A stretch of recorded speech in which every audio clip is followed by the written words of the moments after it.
everybody just do your thing. Wake up, today's gonna be a good day.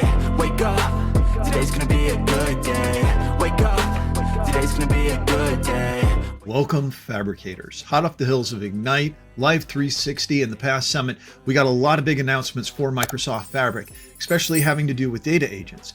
I was going to tackle a couple of those, but I realized that some of the graphical user interface changes are so big that if you're watching videos that I've done on the channel before, you may go, hey, your data agents don't look like my data agents. Well, if you're saying that, this is the video for you. We're going to walk through what those changes are, why you want to use them, and how you can use them more effectively.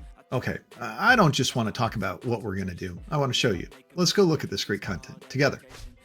All right, and we're in my Microsoft Fabric tenant, and I'm going to go to my data agent test workspace, and I'm going to go ahead and select my data agent test. We're not creating a data agent from scratch. We're just going to use one we've already got.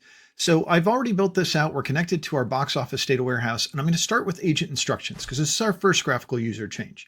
You can see here are my agent instructions. It now takes up the entire breadth of the screen, and it's now in Markdown.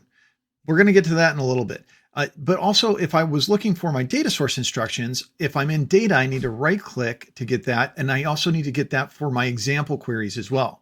And you may be going, that's a confusing way to be able to get stuff. We got you covered. That's what setup is for. Setup now has your agent instructions, your data source, and your example.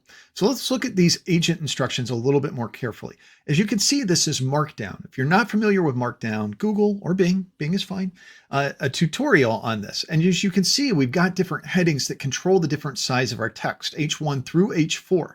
Then we've also got regular paragraph text as well. We can bold text with 2 asterisks, and we can make it italic with 1, even though I spelled italic with 2 L's. My bad, everybody. Sorry. If I want space, though, because you can see those 2 sentences were on the same line, I need to add a paragraph space to that.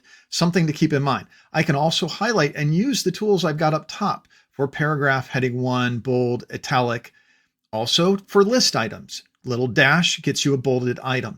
If I want to use numbers, I just use the number and then the item. But I love this feature, the capability to add tables, because I think that's super useful.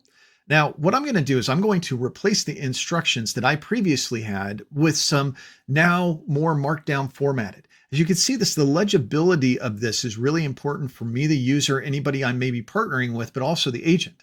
Also for my data source instructions, I can now take my table instructions, put it there. Or I may have this to be able to let the agent know when join conditions are going to occur. And now here's our example query. So I'm going to add a couple example queries because we haven't done that previously, because these example queries specifically will allow us to be able to tell the agent when a user asks this question, run this distinct query. Now I can use T-SQL for a lakehouse and also for a data warehouse. I can use KQL for a KQL database or an event house. Semantic language for semantic models is coming, but very, very important. And we've got new data sources. We'll cover that in another video. But right now, I want you to see that what I'm saying is I'm giving it specific questions, and then it's going to use this query. Now, the neat thing is if I change up the question a little bit, it'll derive these queries. And you can see very simple. All I have to do is click add. I need to add the question. It's going to validate the syntax of the question, but then I add the query. It validates the query. Now, once that occurs, I can, and everything's validated, I can go ahead and I can close out of this. But what I love is I can also expand my query interface, and it's a lot easier for us to be able to read because this is taking up the whole screen. As you can see, I've got some interesting case statements in here to be able to find the full theatrical run revenue within the certain time period. Okay, so I've got all my instructions entered. Let's go ahead and test this. And as you'll notice, when you get rid of your instructions, your data agent goes from being a side snap now to the main interface window. So the question we're going to ask, what movies were released? So one of the first 5 days was on a holiday. And I can see here's the results that we get back.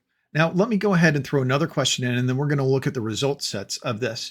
Give me the movies and the rating for the release for the first 5 days during a holiday. Now, in this first one, again, step completed. If I click on this, we've had this before. What I can do is I can take a look, and you can see the query that was actually run against the warehouse, and it'll tell me information about the source. It'll tell me the information that I got back. How did it determine the first 5 days? And then it needed to correlate that against another set of data that we had. If we scroll down, we can see that where it's using interesting case statements to be able to make sure it's pulling some values within the first 7 days. For the full theatrical run, what percent of total gross revenue was generated in the first week?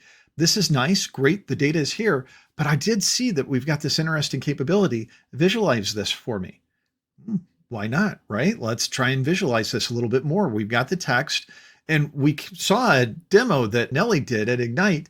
Now what I can see is this is all returned. It's now visualized, and I've got the data coming back. Very, very cool stuff. But I also saw it said, hey, can you do this in Excel? Well, of course I want to do it in Excel. Why don't you tell me how I can do this in Excel? Sadly, it can't export the Excel for us just yet in the format that we would like, but I did think this was really cool that it at least offered. It shows how the agent is beginning to grow past what we were traditionally using this for when we started out with data agents. And boom, here's a little bit of Fabric magic right here. We have our instructions. Enter the data, create a bar chart, customize your chart, finishing touches. Interesting, what you would expect from a GPT type of chat experience. Now the publishing is still the same, but there are some nuances of what we can actually enable and what we can do with the enable functionality. We will get into that in another video, but I wanted to tackle this first. Sound off. We want to hear from you. Are you excited about the new changes? Do you like the changes to the new GUI interface? I love the Markdown. I love how this makes it a lot easier for me to be able to read or my colleagues to be able to read if we're working on a data agent together. What about you? All right. Thank you so much for joining us on Tales from the Field. As always, be good to one another out there. Bye, everybody. Today's gonna be a good day. Wake up. Today's gonna be a good day. Wake up. Today's gonna be a good day.